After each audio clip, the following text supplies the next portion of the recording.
అయితే నేను మీకు ఒక్క విషయాన్ని ఇవాళ ప్రత్యేకంగా చెప్పాలి అని అనుకుంటున్నాను. శమంతకోపాఖ్యానము అని చెప్పి ఒక కథ వింటుంటాం. మనకి లోకంలో ఏదైనా ఒక వ్రతం చేశామనుకోండి, ఏ వ్రతమైన ఋషి ప్రోక్తం. ఆ వ్రతం ఎలా చెయ్యాలో ఋషి చెప్తాడు. వ్రతానికి కల్పం అంటారు. అందులో ఏ కథ చదువుకోవాలో కూడా ఋషి చెప్తాడు. ఆ కథని చదువుకుంటూ ఉంటాం. ఏదో శ్రావణ శుక్రవారం వచ్చిందనుకోండి, వరలక్ష్మీ వ్రతం కథ, చారుమతి కథ అని చదువుకుంటాం. అన్నవరం సత్యనారాయణ స్వామి వారి వ్రతం చేశామనుకోండి, 5 కథలు ఉంటాయి. ఆ 5 కథలు చదువుకుంటూ ఉంటాం. అలాగే ఏదో కాత్యాయని వ్రతం చేశామనుకోండి, దానికి సంబంధించిన కథ.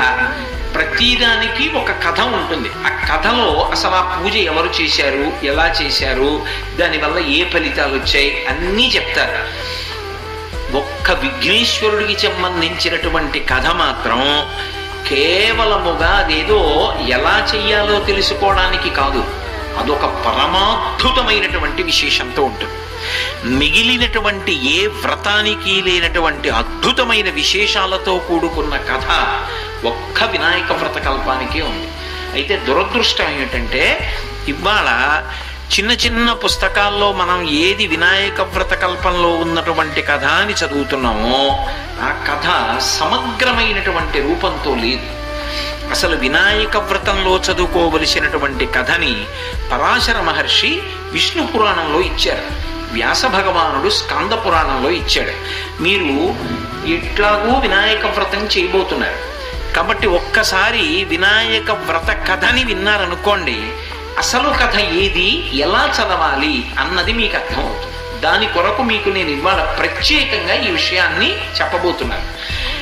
ఒకప్పుడు యదువంశంలో నిఘ్నుడు అనబడేటటువంటి రాజు ఉండేవాడు. ఆ నిఘ్నుడు అనేటటువంటి రాజుకి 2 కుమారులు. పెద్దవాడి పేరు సత్రాజిత్తు, రెండవ వాడి పేరు ప్రసేనుడు. ఈ సత్రాజిత్తు సూర్య భగవానుణ్ణి ఆరాధించేవాడు. ఒక రోజున సూర్య భగవానుడి గురించి ఆరాధన చేసి నమస్కారం చేశాడు. అనుగ్రహించి సూర్య భగవానుడు ఎదురుగుండా ప్రత్యక్షమయ్యాడు. అసలు సూర్యుడే వెలిగిపోతుంటాడు. ఆయన వెలుగుకు తోడు ఆయన మెడలో శమంతకమణి ఉంది. అది మరింత దిదీప్యమానంగా వెలిగిపోతాం. ఈ చూసినటువంటి ఆ సత్రాజిత్ అన్నాడు, నాకు ఆ శమంతకమణిని ఇమ్మని అడిగాడు. అడిగితే సూర్యనారాయణమూర్తి అన్నారు, నాకు అభ్యంతరం లేదు, నీకు ఇస్తాను. కానీ ఈ మణి విషయంలో ఒక జాగ్రత్త తీసుకోవాలి. ఇది బాహ్యమునందు ఆంతరమునందు శౌచంతో ఉన్నవాళ్ళు మాత్రమే ధరించాలి. అంటే బాహ్యంలో అశౌచం ఉండకూడదు. అంటే ఎప్పుడు స్నానం చెయ్యాలో అప్పుడు స్నానం చెయ్యడము, ఎప్పుడు కాళ్ళు కడుక్కోవాలో అప్పుడు కాళ్ళు కడుక్కోవడం, ఆచమనీయం చేయడం చేసిన వాడైతేనే దీన్ని ధరించాలి. 2 ఆంతర శౌచం ఉండాలి. అంటే లోపల అపవిత్రమైనటువంటి భావనతో ఉండకూడదు. ఈ 2 లేకుండా ఎవరైనా ఈ మణిని ధరిస్తే ఈ మణి ప్రభావం చేత వాడు చచ్చిపోతాడు. అలా బాహ్యాభ్యంతర శౌచం ఉంటే ఈ మణి రోజుకి 8 బారువుల బంగారం పెడుతుంది. ఈ మణి ఎక్కడుందో అక్కడ అగ్ని సంబంధమైన వాయు సంబంధమైనటువంటి ఉపద్రవములు ఏర్పడవు. అతివృష్టి అనావృష్టి ఇటువంటి బాధలు ఉండవు. అందరూ సంతోషంగా ఉంటారు. జాగ్రత్త సుమా, అడిగావనిస్తున్నాను. ఈ మణిని బాహ్యాభ్యంతర శౌచంతో ధరించమని ఇచ్చాడు. సత్రాజిత్తు దాన్ని మెళ్ళో వేసుకుని ద్వారకా నగరంలో నడిచొస్తున్నాడు. చూశారు పౌరులు, అబ్బా సూర్యుడే నడిచొస్తున్నాడు అనుకున్నారు. ఆ మణి యొక్క కాంతికి తిన్నగా వెళ్ళి కృష్ణ పరమాత్మకి చెప్పారు. కృష్ణ పరమాత్మకి తెలియనిది ఏముంటుంది, మహానుభావుడు పరిపూర్ణావతారం. ఇంత గొప్ప మణి, రోజుకి 8 బారువుల బంగారం పెట్టే మణి ఎక్కడ ఉందో అక్కడ అగ్ని వాయు సంబంధమైన ఉపద్రవములు లేకుండా, అతివృష్టి అనావృష్టి లేకుండా చూడగలిగినటువంటి మణి కేవలం ఒక వ్యక్తి దగ్గర ఉండడం కన్నా రాజు దగ్గర ఉంటే రాజ్యానికి అంతటికీ క్షేమం. అందుకని సత్రాజిత్తుని పిలిచి ఆ మణిని మహారాజుకిమ్మని అడిగాడు. వెంటనే సత్రాజిత్ అన్నాడు, ఇది నేను సూర్యనారాయణమూర్తి దగ్గర నా కొరకని పుచ్చుకున్నాను, నేను ఇవ్వనన్నాడు. ఇవ్వనని తిరిగి విడిపోతూ మనసులో శంక పెట్టుకున్నాడు. ఈ కృష్ణుడు చిన్నతనం నుంచి దొంగతనాలకు అలవాటు పడ్డవాడు కాబట్టి మణిని దొంగతనం చేసి ఎత్తుకుపోతాడు నా ఇంట్లోంచి. పరిపూర్ణావతారమైనటువంటి కృష్ణ పరమాత్మ మీద నిందావాక్యాలు పలికి మనసులో ఆయన మీద అన్యమైన భావన పెట్టుకున్నాడు. లోపల శౌచం పోయింది. తన దగ్గర ఉంటే ప్రమాదం వస్తుందేమో అని తమ్ముడు ప్రసేనుణ్ణి పిలిచి ఒరే నువ్వు ధరించరా ఈ మణి అని తమ్ముడికి ఇచ్చాడు. ప్రసేనుడు ఆ మణి ధరించాడు. ధరించి ఆయన వేటకి బయలుదేరాడు. ఆ ప్రసేనుడు వేటకి వెళ్ళినప్పుడు ప్రసేనుడితో పాటుగా కృష్ణ భగవానుడు కూడా వెళ్ళాడు. కొంతమంది మిత్రులు సైన్యం కూడా వెళ్ళారు. ఆ రోజు సవితి తిథి, భాద్రపద మాసంలో శుక్లపక్షంలో చవితి. చీకటి పడిపోతోంది, ఇక సాయంకాలం అయిపోయింది, చీకటి పడుతోంది. ఆ చీకటి పడుతున్న వేళలో ఈ ప్రసేనుడు వేటాడుతూ ముందుకెళ్ళాడు. కృష్ణుడు ఒక పక్కకి వెళ్ళాడు, ప్రసేనుడు ఒక పక్కకి వెళ్ళాడు. ప్రసేనుడికి శరీర శోధన చేసుకోవలసిన అవసరం వచ్చింది. శరీర శోధనము అంటే మూత్ర విసర్జనం చేయవలసి వచ్చింది. అరణ్యంలో పక్కకెళ్ళి మూత్ర విసర్జన చేశాడు. మూత్ర విసర్జన చేస్తే వెంటనే కాళ్ళు కడుక్కుని ఆచమనం చేయాలి. ఆయన కాళ్ళు కడుక్కోలేదు, ఆచమనం చేయలేదు. చేయకుండా మణిని మెడలోనే ఉంచుకుని గుర్రం ఎక్కి ముందుకెళ్ళాడు. ఎప్పుడైతే శౌచం లేదో వెంటనే ఆ మణి చంపేస్తుంది కదా. సింహం ఒకటి వచ్చి ప్రసేనుడి మీదకి దూకి ప్రసేనుడిని చంపేసింది, గుర్రాన్ని చంపేసింది, మణిని నోట కరుచుకుని వెళ్ళిపోతుంది. సింహం ఆ మణిని నోట కరుచుకుని వెడుతుంటే చీకట్లో మంచి కాంతివంతంగా ఉంది. ఇదేదో తినేటటువంటి పదార్థం అనుకుని ఒక భల్లూకం వచ్చి సింహాన్ని చంపేసింది. అంటే భల్లూకం ఎంత బలం కలిగిందో చూడండి. అది జాంబవంతుడు. చంపి తన పిల్లవాడికి ఆట వస్తువుగా తీసుకెళ్లి గుహలోకి ప్రవేశించి పిల్లవాడు పడుకున్నటువంటి ఉయ్యాల మీద కట్టినటువంటి తాటికి శమంతకమణిని కట్టి ఆ పిల్లవాడు అది చూస్తూ ఆడుకుంటుంటే ఉయ్యాల ఊపమని తన కూతురు నిండు యవ్వనంలో ఉంది, ఆమె జాంబవతి. జాంబవతిని ఉయ్యాల ఊపమని అక్కడ పెట్టి జాంబవంతుడు లోపలికి వెళ్ళిపోయాడు. చీకటి పడిపోయింది, ప్రసేనుడు కనపడ్డాడు. చీకట్లో అరణ్యంలో ఎక్కడ వెతుకుతారు? రేపు ఉదయం వెతుకుదామని వెళ్ళిపోయాడు. ప్రసేనుడు ఇంటికి రాలేదు. సత్రాజిత్ అన్నాడు, ఇద్దరూ కలిసి వేటకెళ్లారు, నా తమ్ముడి మెడలో శమంతకమణి ఉంది, ఆ మణిని అపహరించడం కోసమని కృష్ణుడు బహుశः ప్రసేనుడికి ఏదో ఆపద కల్పించి మణిని తస్కరించాడన్నాడు. ఇప్పుడు ప్రసేనుడు కనపడితే తప్ప తన మీద వచ్చిన నింద బోదు. అందుకని మరునాడు కృష్ణుడు మళ్ళీ తన మిత్రులందరినీ తీసుకుని ప్రసేనుణ్ణి వెతుకుతూ అరణ్యంలోకి వెళ్ళాడు. తీరా కొంత దూరం వెళ్ళేటప్పటికి ప్రసేనుడి కళేబరం ఉంది, గుర్రం యొక్క కళేబరం ఉంది, మణి మాత్రం లేదు. ఆయన అన్నాడు, ఇదిగో ఇక్కడ సింహపు అడుగుజాడలు ఉన్నాయి. అంటే సింహం చంపేసింది ప్రసేనుణ్ణి, సింహం చంపేసింది గుర్రాన్ని, మణిని పట్టుకుపోయి ఉంటుంది అన్నాడు. అంటే చుట్టూ ఉన్న వాళ్ళు అన్నారు, నువ్వు ఇలాంటి నాటకాలు ఆడకు కృష్ణ, రాత్రి నువ్వు ప్రసేనుణ్ణి కత్తి పెట్టి పొడిచి చంపేసి గుర్రాన్ని చంపేసి మణి పట్టుకుపోయావు. రాత్రి 2 శవాలు పడున్నాయి అడవిలో.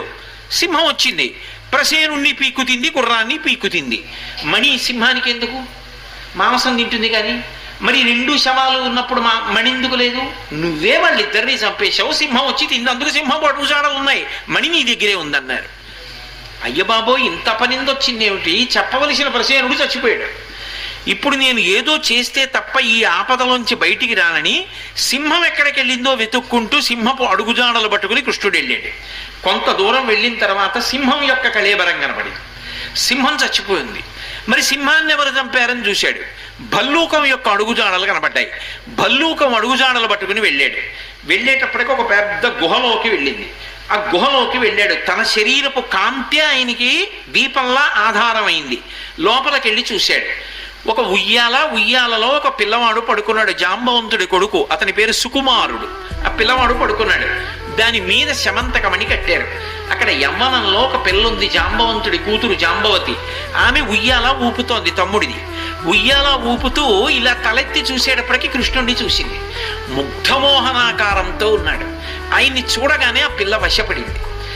ఎలాగైనా ఆయనకి భార్య కావాలనుకుంది.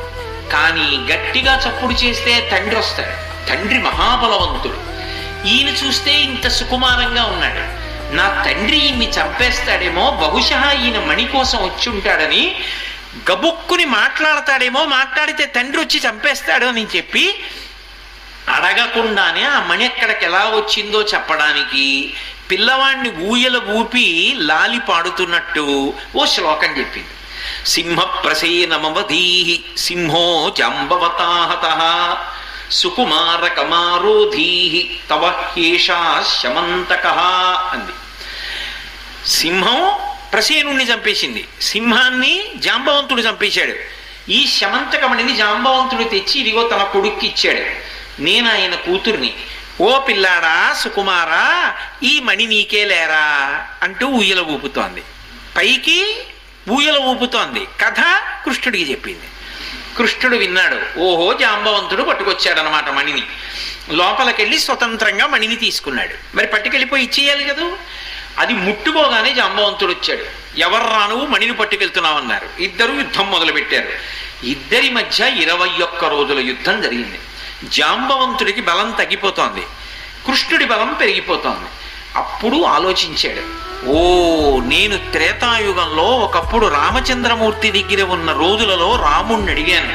పుంసాం మోహన రూపాయ పుణ్యశ్లోకాయ మంగళం. మగవాళ్లు మోహించేటట్టుగా ఉండేవాడు రాముడు. రామా, నిన్ను కౌగిలించుకోవాలనుంది అని అడిగాను. ఈ అవతారంలో నీ కోరిక తీరదు, కృష్ణావతారంలో వచ్చే యుగంలో ద్వాపర యుగంలో నీ కోరిక తీరుస్తానన్నాడు. ఆ రాముడే కృష్ణుడిగా వచ్చాడు. 21 రోజుల మల్ల యుద్ధంలో అనేక మార్లు పట్టుకున్నాడు, కింద పడ్డాడు, మీద పడ్డాం. ఆ స్వామి దివ్య శరీరం నాకు తగిలింది. రాముడే కృష్ణుడిగా వచ్చాడని తెలుసుకుని లేచి ఆయన పాదముల మీద పడి స్తోత్రం చేశాడు.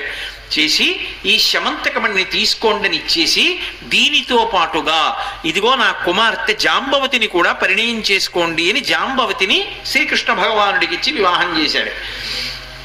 అంతేకాని ఊయలలో పడుకున్న చంటి పిల్ల కాదు జాంబవతి. చంటి పిల్లని పిల్లలా చేసుకుంటాడు కృష్ణుడు. యవ్వనంలో ఉన్న పిల్ల జాంబవతిని ఇచ్చి పెళ్లి చేశాడు.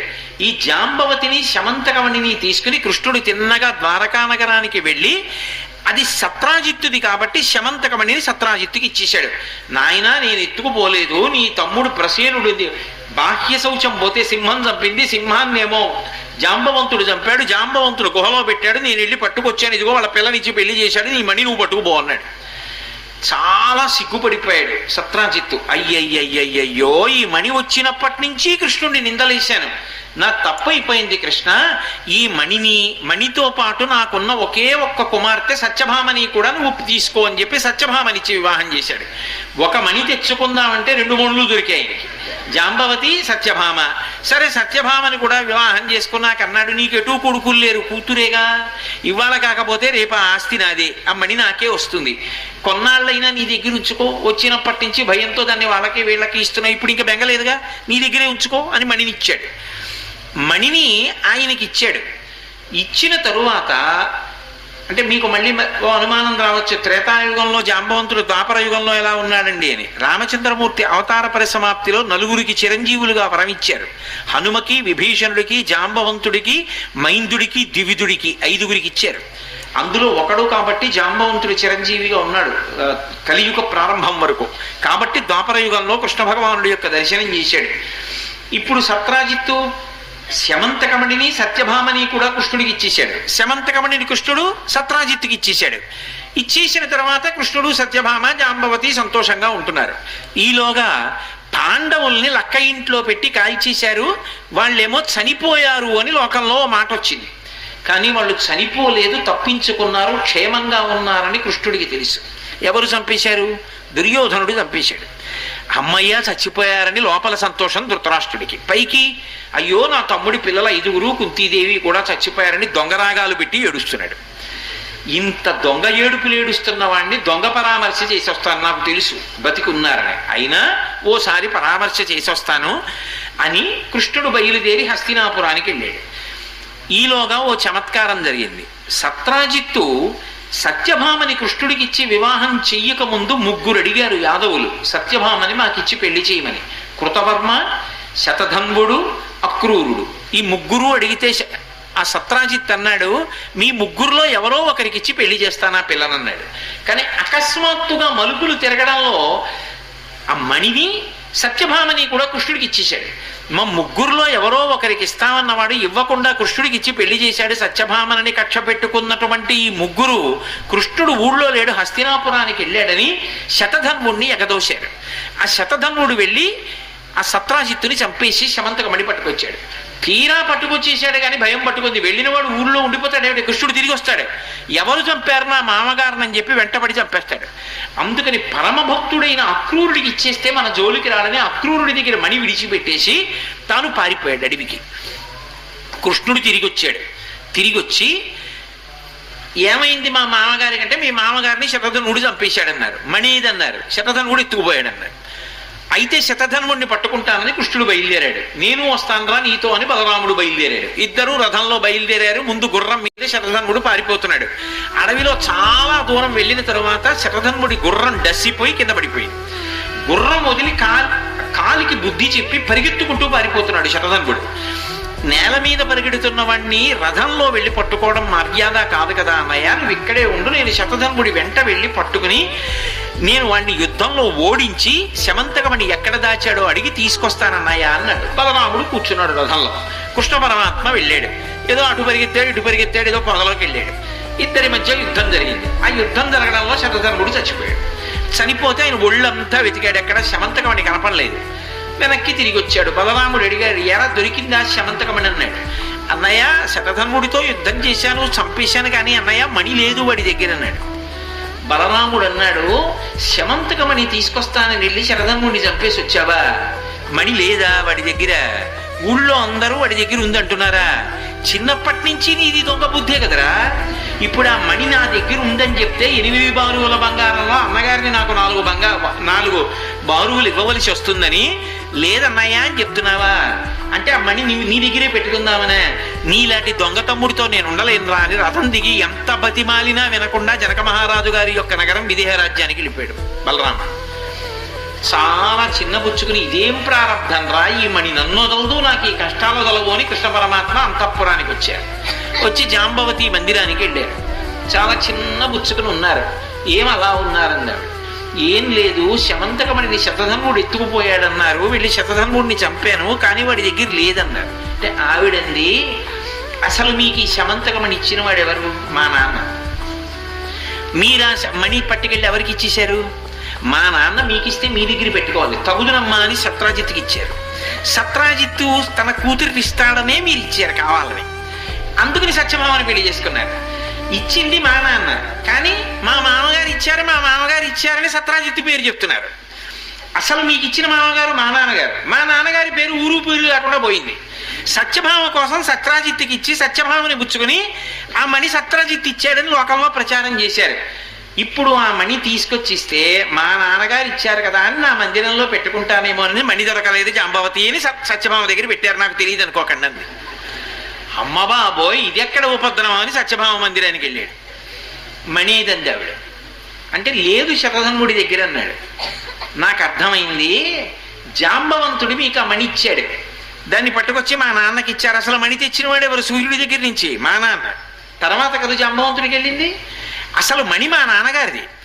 మా నాన్నగారు మణిచ్చారని చెప్పి మళ్ళీ పుచ్చుకొని మీ దగ్గర పెట్టుకుంటే జాంబవతి అది మా నాన్నగారు కదా గెలుచుకున్నారు, ఇక సత్రాజిత్తుది ఎలా అవుతుంది, మా నాన్నగారు ఇచ్చిన మణి అని చెప్పండి అని మీ దగ్గర నుంచి మణి తీసుకుని తన దగ్గర పెట్టుకుంది. మీరు చెప్పకుండా నా దగ్గర అబద్ధాలు చెప్తున్నారు. లేదు ఆ శతధనుడి దగ్గర మణి లేదు, శతధనుడిని చంపేశానంటున్నారు. మీరు దొంగ, మీ మాటలు నమ్మను. ఇదెక్కడి ప్రారంభం? ఆ మణి లేదంటే బలరాముడు నమ్మడు, ఆ మణి లేదంటే ప్రజలు నమ్మరు, ఆ మణి లేదంటే సత్యభామ నమ్మదు, ఆ మణి లేదంటే జాంబవతి నమ్మదు. అందరూ కృష్ణుడే ఎత్తుకుపోయాడు అంటున్నారు. ఎవరూ నమ్మరు ఆ మణి లేదు ఆయన దగ్గర. అక్రూరుడి దగ్గర ఉంది, అక్రూరుడు ద్వారకలో లేడు. ఎందుకని అంటే ఆయన మహాకృష్ణ భక్తుడు. ఇదేమా కృష్ణుడి పట్ల అపచారం చేశాను, కృష్ణుడి మామగారిని చంపి మణి తెస్తే పుచ్చుకున్నానని సిగ్గుపడిపోయి ఆయన కాశీపట్టణానికి వెళ్ళిపోయాడు. ఆ మణి రోజు పెట్టిన బంగారం అంతా అన్నదానం చేసేస్తున్నాడు. మణి ఎక్కడుంది కాబట్టి కాశీపట్టణంలో ఏ ఉపద్రవం లేదు. ఇక్కడ కృష్ణుడికి ఇదెక్కడి ప్రారంభం, అసలు ఇలా ఎందుకు జరిగింది అర్థం కాక తలపట్టు కూర్చున్నాడు. నటన పరిపూర్ణ అవతారం ఆయనకి తెలియదు, మన కోసం. ఇంతలో నారదుడు వచ్చాడు. ఏమి పరమాత్మ అలా ఉన్నారన్నారు. అంటే ఏమీ లేదయా, మణి ఎక్కడుందో తెలియట్లేదు, ఏమిటి అందరూ నా మీద పనింద వేస్తున్నారు అన్నారు. అంటే నారదుడు అన్నాడు, మీకు ఎందుకు వచ్చిందో తెలుసా అపనింద? ప్రసేనుడితో కలిసి వేటకెళ్ళిన రోజు భాద్రపద శుక్లపక్ష చవితి. ఆ రోజు రాత్రి మీరు తలెత్తి ప్రసేనుడి కోసం వెతుకుతూ చూసినప్పుడు చంద్రబింబాన్ని చూశారు, అందువల్ల వస్తున్నాయి అపనిందలు అన్నారు. భాద్రపద శుక్లపక్ష చవితి నాడు చంద్రబింబం చూస్తే అపనిందలు ఎందుకు వస్తాయన్నాడు. అంటే ఒకానొకప్పుడు భాద్రపద శుక్లపక్ష చవితి నాడే వరసిద్ధి వినాయకుడు అవతార స్వీకారం చేశాడు. సదాబాల రూపాపి, పిల్లవాడి రూపంలో ఉండే చేతిలో కుడుములు అవి పట్టుకుని అలా సంతోషంగా చంద్రలోకానికి వెళ్ళాడు. చంద్రుడు బాహ్యంలో చాలా అందంగా ఉంటాడు, కవులందరూ కూడా ఎవరైనా అందమైన స్త్రీ కనపడింది అనుకోండి చంద్రముఖి అంటుంటారు. అందుకని చంద్రుడికి నేను అందంగా ఉంటానని గర్వం. విఘ్నేశ్వరుడు మరుగుజ్జు వాళ్ళే ఉంటాడు. లంబోదరం విశాలాక్షం వందేహం గణనాయకం అని కదూ. అంత పొట్టిగా ఉండి పెద్ద బొజ్జ వేసుకుని చేతిలో కుడుములు పట్టుకుని వస్తుంటే ఆయన్ని చూసి నేను ఇంత అందగాన్ని ఆయన చూడు ఎలా ఉన్నాడో అని పక్క పక్క పక్క పక్క నవ్వాడు. పొట్ట వెళ్ళిపోవడాలు ఉండ్రాలు దొల్లిపోవడాలు ఇలాంటివి ఏం లేవు పురాణంలో. వెంటనే విఘ్నేశ్వరుడు చూశాడు, నువ్వు పైకి అందగాడివి, లోకాలని అనుగ్రహించి నేను లోపలి అందగాడిని. నీకు అహంకారం ఎక్కువై ఎవరు ఏమిటో తెలియకుండా ప్రతి వాళ్ళని చూసి నవ్వడం అలవాటైంది. ఇక పైన నిన్ను ఎవరు చూసినా వాళ్ళకి నిందలు వస్తాయని. ఇక ప్రతిరోజు రాత్రి అయ్యేటప్పటికీ ఈ చంద్రుడు కనపడతాడో ఏమిటో అని ఎవ్వరూ చూడకుండా ఇలా చెయ్యి అడ్డం పెట్టుకుని వెళ్ళేవారు. చిచి, అందరూ నేను కనపడతానని చెయ్యి అడ్డం పెట్టుకుంటున్నారు, పూర్వం చంద్రబింబం చంద్రబింబం అని నా కాంతిలో కూర్చునేవారు అని సిగ్గుపడి చంద్రుడు తను పుట్టిన పాల సముద్రంలోకి వెళ్ళిపోయాడు. చంద్రుడు లేకపోతే ఔషధీతత్వం ఉండదు. ధాన్యం భూమిలో వేస్తే మళ్ళీ ధాన్యం పుట్టవు, పంటలు ఆగిపోయాయి. ప్రజలందరూ గగ్గోలు పెట్టేశారు.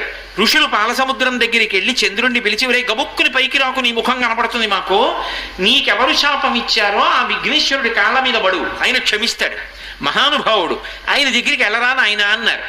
చంద్రుడు తిన్నగా వచ్చి విఘ్నేశ్వరుడి దగ్గరికి నిలబడ్డాడు. వచ్చి చెప్పారయ్యా చంద్రుడు వచ్చాడన్నాడు. ఎందుకు వచ్చాడన్నారు అంటే మీకు క్షమాపణ చెప్పడానికి వచ్చాడు. తప్పు తెలుసుకున్నాడు అంతే చాలని నృత్యం చేశారు విఘ్నేశ్వరుడు. అప్పుడు నృత్య గణపతి వచ్చారు. ఒకడు తప్పు ఒప్పుకుంటే ఆయన మురిసిపోతాడు అంతే. వెంటనే పిలిచారు, నిన్ను క్షమిస్తున్నాను, ఇక పైన నిన్ను చూడొచ్చు. ఏ రోజు నన్ను చూసి నవ్వావో, ఏ రోజు నేను అవతార స్వీకారం చేశానో ఆ భాద్రపద శుద్ధ చవితి నాడు మాత్రం నిన్ను చూడకూడదు. ఆ రోజు చూస్తే అపనిందలు వస్తాయి.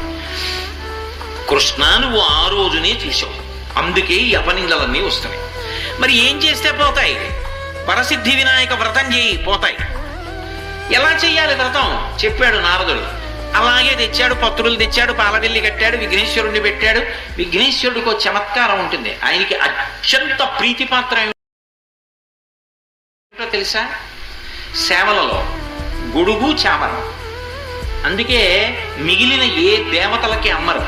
వినాయకుడు వ్రతకల్పం వచ్చేటప్పటికి రంగురంగుల కాగితాలకి ఓ పుల్లగుచ్చి గొడుగులు అమ్ముతారు. ఓ గొడుగోటి కొనుక్కెడుతుంటారు. ఎందుకంటే గొడుగు చామరం ఆయన యొక్క ఉపచారాల్లో తప్పకుండా ఉండాలి. గొడుగోటే పెట్టడం కాదు, చామరం కూడా వెయ్యాలి ఆయనకి. అందుకని ముత్తుస్వామి దీక్షితారు వారి కీర్తనలో చెప్పారు ఈ రహస్యాన్ని, శంకర భగవత్పాదులు చెప్పారు ఒక చోట. కాబట్టి ఇప్పుడు ఆ విఘ్నేశ్వర వ్రతాన్ని చేశాడు కృష్ణ పరమాత్మ. చెయ్యగానే అమ్మయ్యా నేను ఈ వ్రతం చేశాను కదా, ఇప్పుడు నాకు నిందలు పోతాయి కదా అన్నాడు. పోతాయి. వెంటనే విఘ్నేశ్వరుడు ప్రత్యక్షం అయ్యాడు. మరి మేనమామే కదా కృష్ణ పరమాత్మ. మామయ్య నీకు ఇన్ని కష్టాలు వచ్చాయి, ఇక నీ అపనిందలన్నీ పోతాయన్నాడు. ఎలా పోతాయిరా నాయన అని అడిగాడు. ఏముంది, నీ పరమభక్తుడైనటువంటి అక్రూరుడు కాశీపట్టణంలో ఉన్నాడు శమంతకమణితో, ఒక్కసారి కబురు చేయి, నువ్వు పిలిచావా పరమ సంతోషంతో పరిగెత్తుకొస్తాడు. అక్రూరుడికి కబురు చేశారు. శమంతకమణి పెట్టుకుని గబగబా వచ్చి కృష్ణ పరమాత్మ కాళ్ళ మీద పడి, అయ్యో శతధమ్ముడు తెలిసో తెలియకో మీ మామగారిని చంపి మణి పట్టుకొస్తే తీసుకున్నాను, సత్యభావం నాకు ఇవ్వలేదన్న కోపంతో. తర్వాత అర్థమైంది మీ పట్ల ఎంత అపచారం చేశానో, సిగ్గుపడి కాశీ వెళ్ళిపోయాను, నన్ను క్షమించండి అన్నాడు. అని మణిచ్చేశాడు. ఈ మణి ఎవ్వరికీ వద్దు, ఇది ఉంటే ఉపద్రవం. బాహ్యమునందు ఆంతరమునందు కూడా శౌచమున్న వాడివి నువ్వు ఒక్కడివి అక్రూరా, మహాభక్తుడివి. ఈ మణి నీ దగ్గరే ఉండాలి క్షేమమని నువ్వు ద్వారకానగరం విడిచిపెట్టి వెళ్ళకని ద్వారకానగరంలో అక్రూరుణ్ణి ఉంచి మణిని అక్రూరుడి దగ్గర ఉంచాడు. ద్వారకానగరంలో వచ్చినటువంటి క్షామము దుర్భిక్షము అన్నీ పోయాయి. ఆ బంగారంతో ప్రజలందరూ పరమ సంతోషంగా ఉండేవారు. వెంటనే బలరాముడికి మా అత్త తెలిసింది. అయ్యో పాపం అనవసరంగా మా తమ్ముడిని నింద చేశానని పరిగెత్తుకొచ్చి, తమ్ముడా కృష్ణ ఏదో తెలియకన్నాను రా అన్నాడు. అన్నయ్య నువ్వు అంత మాట అనాలా అని అన్నయ్యని కౌగులించుకున్నాడు. జాంబవతి సత్యభామ అటు ఇటు నిలబడి సిగ్గుపడి, ఏదో పొరపాటున అనేశామండి, ఏమనుకోకండి, మనసులో పెట్టుకోకండి అన్నారు. ఏమనుకోనులేండి, దానికి ఏముంది, ఈ కథంతా ఎందుకు తిరిగిందో అర్థమైంది కదా అని ప్రేమతో సత్యభామని జాంబవతిని దగ్గరికి తీసుకున్నాడు.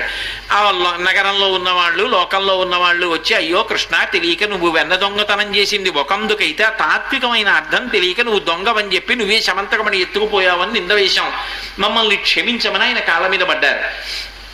కథ సుఖాంతమైంది. కృష్ణ పరమాత్మ విఘ్నేశ్వరుణ్ణి చూసి అన్నాడు, ఒక్కరోజు రాత్రి చంద్రబింబాన్ని చూసినందుకు ఇన్ని అపనిందలు వస్తే సమర్థుణ్ణి కాబట్టి తట్టుకున్నాను, సామాన్యుడైన వాడు ఎలా తట్టుకుంటాడు? కాబట్టి విఘ్నేశ్వర నా మేనల్లుడివి కదా, మేనమామ మాట గౌరవించి ఆ రోజు కూడా అపనింద లేకుండా లోకానికి వరం ఇమ్మన్నాడు. ఆయన అన్నాడు, మావయ్య తప్పకుండా విఘ్నేశ్వర వ్రతం చేసుకుని ఈ కథ అంతా చెప్పుకుంటే, అక్షతలు వేసుకుంటే, చంద్రబింబం చూసినా పొరపాటున అపనిందలు రావు. అంటే కృష్ణుడు అన్నాడు, ఇది ఏమైనా గుర్తు పెట్టుకోవడానికి మామూలుగా ఉందా? ఎన్ని మలుపులు! అసలు ఈ కథ ఒకలా మొదలెట్టి ఒకలా చెప్తే విన్నవాడేమైపోతాడు? ఇన్ని మలుపులతో ఉన్న కథ గుర్తుండదు కదా. ఒకవేళ గుర్తుంటే మాత్రం చాలా కష్టం కదా చెప్పడం. అక్కడ పీటల మీద కూర్చుని ఇదంతా సరిగ్గా చెప్పద్దు, వినేవాడు వినేటట్టు సాగదీసి 3 గంటలు చెప్తే అలా. అందుకని ఇంకొక మాట చెప్పరా ఈ కథ, సరే తేలిగ్గా ఉండే మార్గం చెప్పమని అడిగారు. అడిగితే ఆయన అన్నారు, జాంబవతి ఈ శమంతకమణి సుకుమారుడి కోసం, పిల్లవాడి కోసం పైన కట్టబడినప్పుడు శమంతకమణి ఎలా వచ్చిందో నీకు చెప్పినటువంటి కథ ఉందే శ్లోకం, అది చదువుకుంటే లోకానికి ఈ కథంతా చెప్పేసినట్టే. ఎందుకని? కథంతా అందులో ఉందా లేదా? సింహ ప్రసేనమవధీహి, ప్రసేనుడిని సింహం చంపి మణిపట్టుకొచ్చింది. సింహో జాంబవతాహత, జాంబవంతుడు సింహాన్ని చంపేసి మణిని పట్టుకెళ్ళిపోయాడు. సుకుమార కమారోధీహి, ఓ సుకుమారక ఎడవకురా, తవ హేషా శమంతక, ఇదిగో ఈ పైన కట్టిన శమంతకమని నీకే. ఇప్పుడు ఆ శ్లోకం మార్చండి, కథంతా వచ్చిందా? ముందు సింహ ప్రసేనమవధీహి, ప్రసేనుడు మడి వేసుకుని వెడితే సింహం చంపింది, సింహాన్ని జాంబవంతుడు చంపాడు. ఇప్పుడు సుకుమారక, ఎవరు సుకుమారుడు? జాంబవంతుడు కొడుకు కాడు, మనం సుకుమారుడు. ఎక్కడ అపనిందలు వచ్చేస్తాయో తట్టుకోలేవని ఏడుస్తున్న మనం సుకుమారులం. కాబట్టి సుకుమారకమారోధీహి, ఎడవకురా నాయనా కోటేశ్వరరావు, సుకుమారకమారోధీహి తవ హేషా శమంతక. ఈ కథ విన్నంత మాత్రం చేత ఒక్కమణి కాదు 3 మణులు దొరుకుతాయి. శమంతకమణి, విఘ్నేశ్వరమణి, కృష్ణమణి, 3 మణులు నీవే, బెంగ పెట్టుకోకు. ఆ శ్లోకం ఆ రోజున సుకుమారుడికి అన్వయమైతే వినాయక చవితి నాడు ఆ ఒక్క శ్లోకం చదివితే కథంతా చెప్పేసుకున్నట్టు. కాబట్టి ఈ శ్లోకం చెప్పినా చాలు అని శమంతకోపాఖ్యానాన్ని చెప్పుకోవాలి అని విఘ్నేశ్వరుడు వరం ఇచ్చాడు. ఆ కథ చెప్పాలి. కానీ అది ఇవాళ లోకంలో బహుభంగిమల చిత్ర విచిత్ర గతులు తిరిగిపోయి ఏవేవో కొత్త కొత్తవన్నీ వచ్చేసేది. అందుకని ఒకప్పుడు నన్ను గురువాణి సభ్యులు అడిగితే దీన్ని విష్ణు పురాణంలోంచి తీసి ఏదో 4-5 రోజుల పాటు నేను నా భార్యకి డిక్టేషన్ ఇస్తుంటే ఆవిడ రాసింది దీన్ని గురువాణి వాళ్ళు ప్రచురించారు పుస్తకం కింద. అవి ఏదో కొద్ది ప్రతులు వేశాం. ఆ పుస్తకంలో ఆ శ్లోకం, ఆ కథ, వినాయక వ్రతం ఎలా చెయ్యాలి, అందులో దోసపండు నైవేద్యం పెట్టాలన్న విషయం కూడా చెప్పారు. ఆ విషయాలు అన్ని పొందుపరిచి ఓ చిన్న పుస్తకాన్ని ప్రచురించాం. అప్పుడు ఆ పుస్తకంలో కథ అందరూ చదువుకోవడానికి వీలుగా వ్రాసాం. అది నా దగ్గర ఎక్కువ ప్రతులు లేవు, అప్పుడు వేసినవే బహుకొద్ది, ఏదో కొద్ది మందికి ఇచ్చాం. అయితే మీ అందరికీ వాటిని అందించడం కోసం ఏదో ఉన్నటువంటి ప్రతుల్లో కొన్ని ప్రతుల్ని 3, 4, 2, 6 ప్రతులు, ఈ 6 పుస్తకాలు నేను ధర్మరాజు గారికి అందజేస్తా. ఎవరైనా కావాలి అన్న వాళ్ళు ఉంటే మీరు ఆ కథాభాగాన్ని జెరాక్స్ చేసుకుని తీసుకోమని చెప్పండి. అప్పుడు వినాయక చవితి దగ్గరలో ఉంది కాబట్టి పాపం వాళ్ళు ఎవరైనా కథ మేము సక్రమంగా చదువుకుంటాము అంటే ₹1 పెడితే జెరాక్స్ తీసుకుని చదువుకోగలుగుతారు. అందుకని మీకు బహూకరిస్తున్నాను ఈ పుస్తకాలు 6. ఏమండి? కాబట్టి వినాయక వ్రతం చేసుకున్నప్పుడు దోషం లేకుండా వినవలసినటువంటి శమంతకోపాఖ్యానాన్ని కూడా మీకు ఇప్పుడు నేను చెప్పేశాను. మీరు ఆ శ్లోకం ఒకటి చదువుకున్నా, కనీసం కథ గుర్తు చేసుకున్నా, అందులోంచి మళ్ళీ జెరాక్స్ తీసి చదువుకున్నా చాలు. కాబట్టి ఈసారికి వేట్లపాలెంలో నేను చేస్తున్నటువంటి 3 రోజుల ప్రసంగాల పరంపర 2 రోజులలో వచ్చేస్తున్నటువంటి వినాయక వ్రతకల్పం, విఘ్నేశ్వర వైభవం గురించి చెప్పుకుంటే మీ అందరి మనస్సులు కూడా, మీ అందరేమి మనందరి మనస్సులు స్వామి పాదముల యందు నిలబడితే అందరికీ అనుగ్రహం కలుగుతుంది. మనందరం సంతోషంగా ఉంటాం. స్వామి అనుగ్రహంతో అందరూ సుఖశాంతులతో ఉండాలని ఈ విషయం మీద ఈసారి ప్రసంగాలు చేశాను. 3 రోజుల పాటు ఇన్ని వేల మంది ఎక్కడి నుంచి ఎక్కడి వరకు ఉన్నారో అలా కూర్చుని నించుని ఎక్కడ చోటు దొరికితే అక్కడ కూర్చుని విన్నారు. మీ అందరి భక్తి ప్రపత్తులకి విఘ్నేశ్వరుడు సాయిబాబా గారు మిమ్మల్ని తప్పకుండా అనుగ్రహిస్తారు అని నా ప్రగాఢమైనటువంటి విశ్వాసం. మంగళాశాసన పరై పదాచార్య పురోగమై సర్వైశ్చ పూర్వైరాచార్యై సత్కృతాయాస్తు మంగళం. మంగళం కోసలేంద్రాయ మహనీయ గుణాత్మనే చక్రవర్తి తనూజాయ సర్వభౌమాయ మంగళం.